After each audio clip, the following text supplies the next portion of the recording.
Let's explore how much we value the truth today.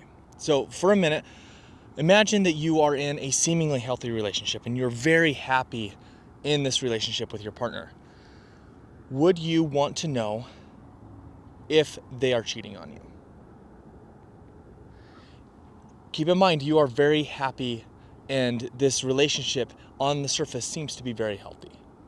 Do you want to know if that person is being unfaithful?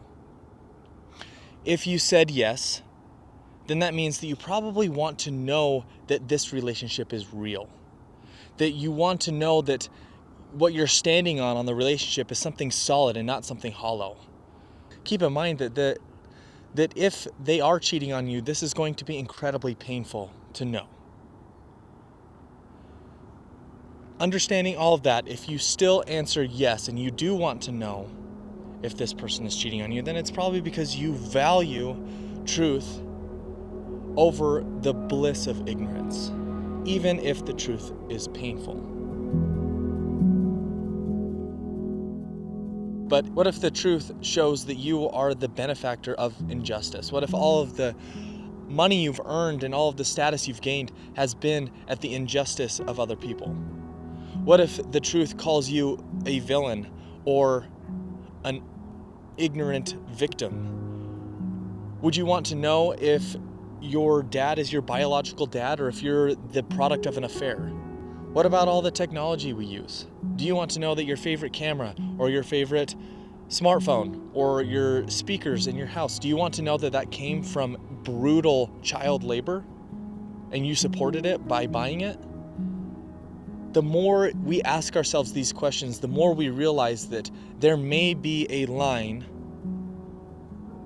where we would rather sit in comfort rather than know the truth.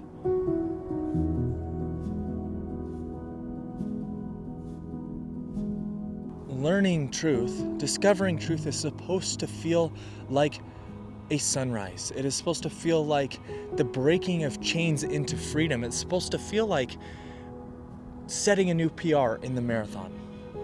But what if finding out truth feels more like a funeral?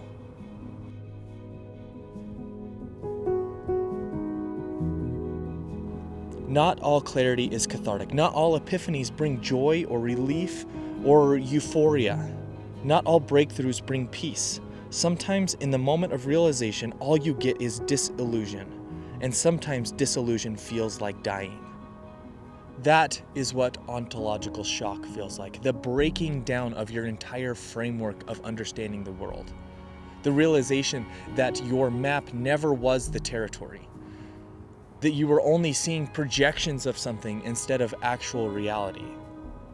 I have an entire video on ontological shock, and I'll link it somewhere, and you can go watch that. All of that is because when we discover truth, it is disillusionment. And I don't know if that's a real word, but what's happening is the illusion is being stripped away.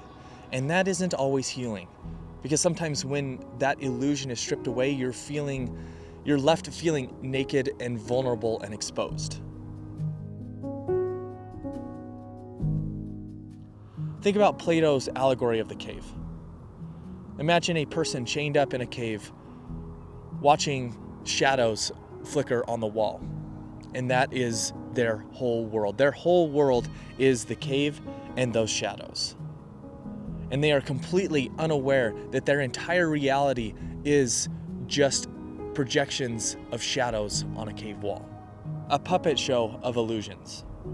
Now imagine them being dragged out of the cave, either by their own conscience or by some accidental discovery of truth. Imagine how violent and disorienting that would be to someone's psyche. To be dragged out of a cave into a realization that your entire life was merely shadows of something real. Merely an echo of what really is.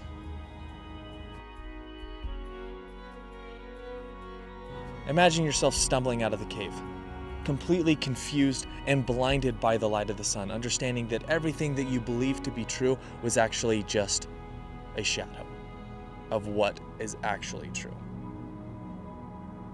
What if waking up hurts? What if growth isn't graceful? Is all of it worth it? Is knowing the truth worth all of that?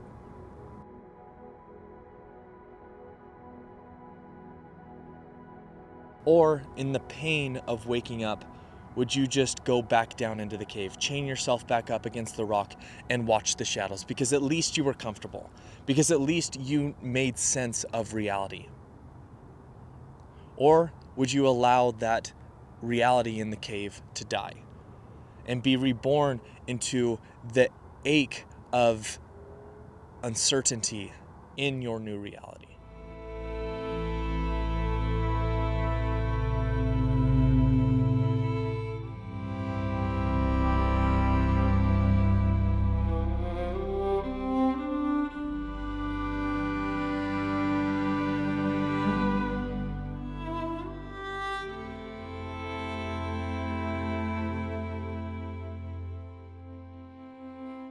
Because here's the thing, some people don't want the truth.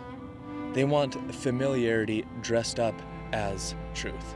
They want meaning that confirms what they already believe. They want comfort rather than clarity.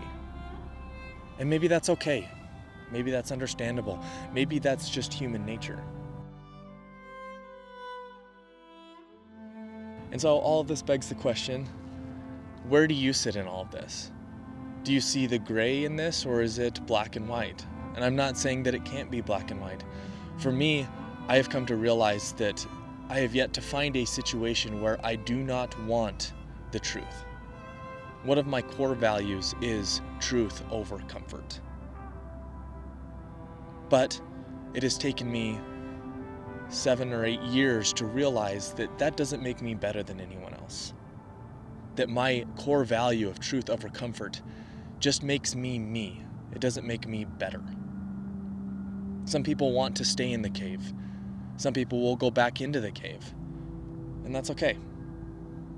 We don't all have to be the same.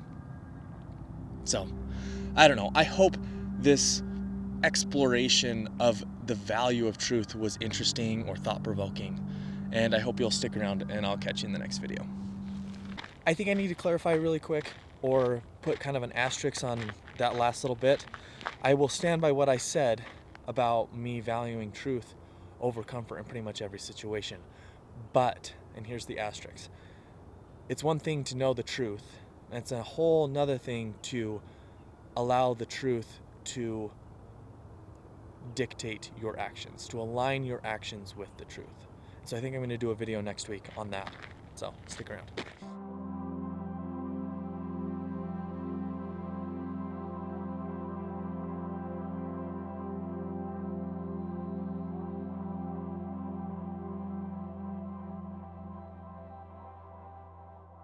Gear for today, got an Ogden-made running hat, REI merino wool long sleeve, absolutely love it.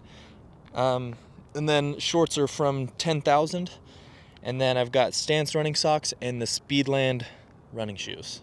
If you have any questions on that gear, just let me know. Also, in terms of gear, I'll have you know that I just got stopped by an older gentleman just up the trail, and he told me that he looked at what I was wearing and he said that I looked suave and debonair. I don't know if that's an insult or a compliment, but keep that in mind if you're gonna buy anything I'm wearing.